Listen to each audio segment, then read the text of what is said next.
guys, how's it going? So this is probably going to be a pretty fast one, but I wanted to take and do a separate video for the M79 grenade launcher, as in your special weapon. Also want to mention that I'm trying out a new set, like some new settings on my audio mixer, so hopefully this ends up sounding relatively okay. If not, I'll just go back to what it was, because that was working fine.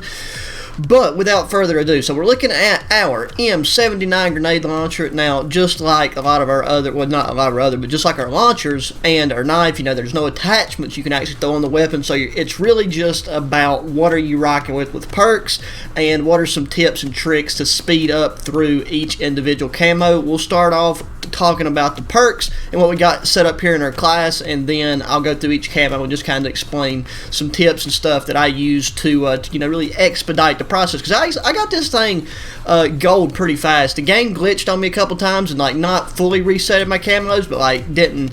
I got to turn my game off, and I'd come back, and like after I completed one, it would be like 5 down again, and I had to go back and redo it. So you know, that happens.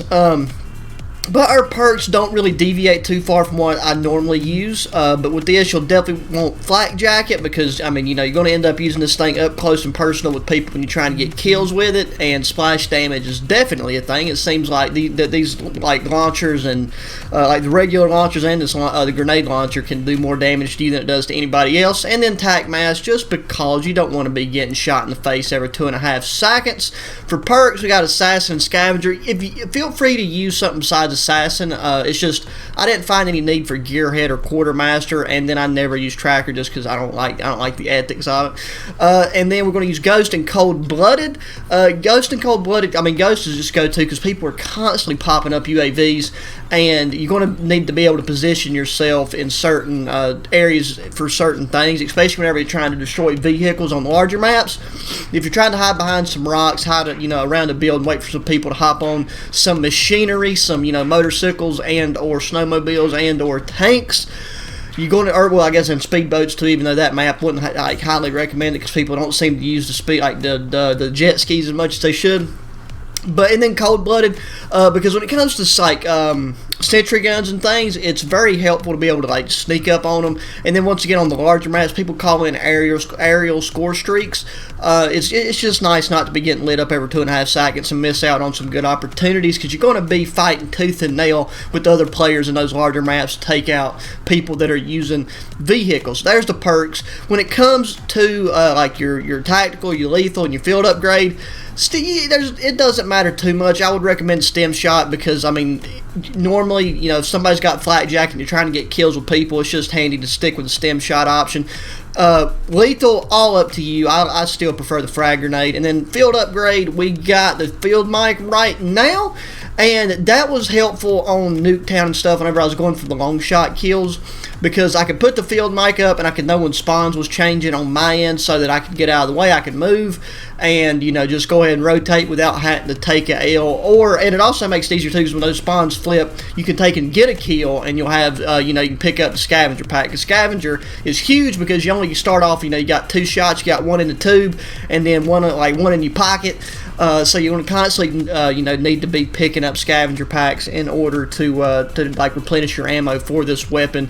And on some of the larger maps, you know, you'll have those ammo containers, those ammo crates, so you can refill, but still, that's only going to give you, you know, like 2-3 more. So definitely, and also, you know, another good idea too for this would be to use the assault pack, just because it's also another source of ammo if you wanted to. I didn't do that because I didn't find it necessary, because I was constantly picking up scavenger packs.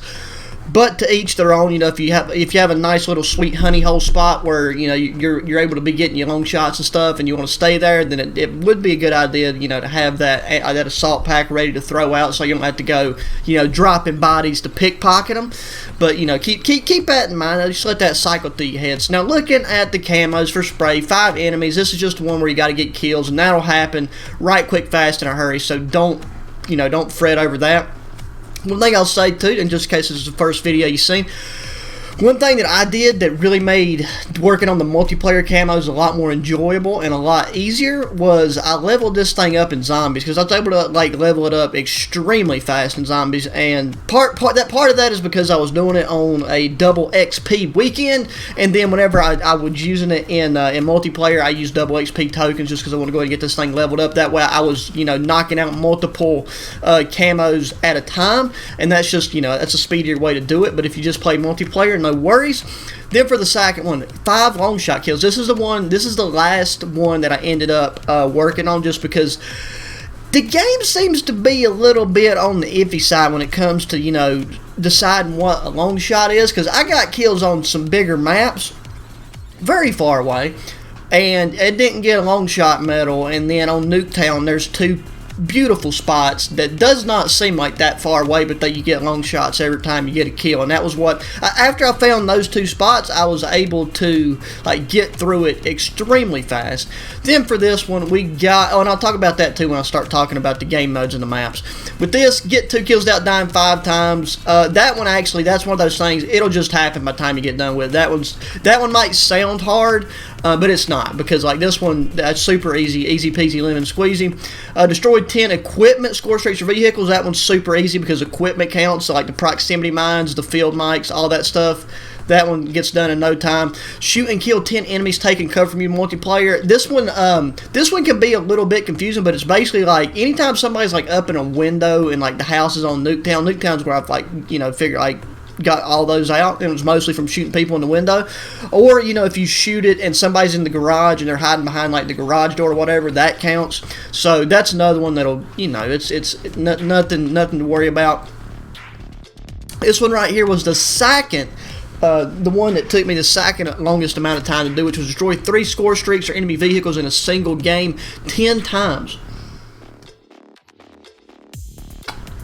Okay, so with this one, your only option really is to destroy vehicles, because for some reason nobody wants to use sentry guns anymore, and whenever they do, like they'll only like rock like one. You know, somebody only get like one in a game. I only had one match that I played where there was multiple people on the enemy team using sentry guns, and that was the only time that I added that I got one of the 3 score streaks down in a single game with sentry guns. Other than that, I had for the other 9, I had to go resort to destroying vehicles, and I'll talk to you about the game mode that I use for that. Then for Bliss, we got kill 2 or more enemies rapidly 25 times in multiplayer. So with this one, because of the reload speed on this thing, you can, you know, pop 2 people off within the reload time, but it's like you gotta pop, reload, pop, like immediately, like back to back, extremely fast. So you're mainly gonna be relying on getting double kills, and it's like getting double kills 25 times once again sounds like a hardship, but I promise by the time you get done attempting the long shots, and by the time you get done getting the 3 vehicles out of the way, it's going to be done. So like don't thread over that too hard. That's one of those things you kind of just need to let it happen for the most part, and it's just going to come down to, you know, using this weapon in game and getting nice and acquainted with how it feels in your hands. Now, going to the game modes and talking about that. So we got our Nuketown 24/7 still. If you're watching this in the future and it's not an option, my apologies, because Nuketown 24/7 is huge, mainly for the long shot part of it, and just everything around getting the kills, like the double kills and the rapid kills and all that stuff. So the thing I will tell you about Nuketown, I do not want to join a game right now. The 2 spots, and this is very simple, very easy to visualize in your head, because who doesn't know Nuketown, bro? I'm pretty sure we all come out of the womb knowing the layout of Nuketown. So right there, if we look at this bus as a reference, so that right there, everybody knows what side of the bus that is. So if you're on the left side of that bus at that house, just go in that garage and just aim down that long, you know, everybody knows where the long shots you can get on that right side when you get in the garage. You're just looking down by considering the direction you're looking, you know, the right side of the house down the where the fence is, and you just go wait for people to pop around that chimney, and you're going to aim up and just have the very bottom of your crosshair of the launcher resting like on the ground at the bottom of that chimney, and then you'll just pop off. People have you know, flak jacket and stuff, so you know, you're about to send 2 rounds down there, but you get your long shots there. And then if you flip on over to the other side of the map, you'll want to go in that garage, but go right outside the garage, turn to the right, and back into that small little L-shaped corner where that car is, and you'll be looking through that moving truck. And then anybody that comes into the garage on the other side of that moving truck, just send your grenades down through there into that garage, and that counts as a long shot, which I don't understand that. That is not equivalent to a long shot from a lot of the other situations I've been, but as of right now, the game gives those to you, so that would be the thing. That's the easiest way to get you long shots. I was able to get those done in no time after I figured out that specific spot, because people are always going in that garage, even after you like blast them away 10 times in a game. So then, when it comes to getting the vehicles, getting your 3 score streaks or vehicles down in one game 10 different times, you're going to want to stick with combined arms, just like I mentioned with the launchers. Combined arms domination was my go-to, because people are constantly hopping on vehicles to go, you know, from one zone to the other, and the same can be said for hardpoint. But with hardpoint, I found people was playing a bit more competitive and watching like some of the longer stretches, so it's harder to move around. With the combined arms domination, it's more hectic. People are just going in constant directions because there's multiple zones, and you know, it's like you can figure out how certain people are playing and then just move right along and kind of pick your strategy. So you have Crossroads, Armada, Miami, and Cartel. Crossroads and Cartel are the 2 maps you want, because those are the ones you got land-based vehicles. Miami doesn't have any vehicles.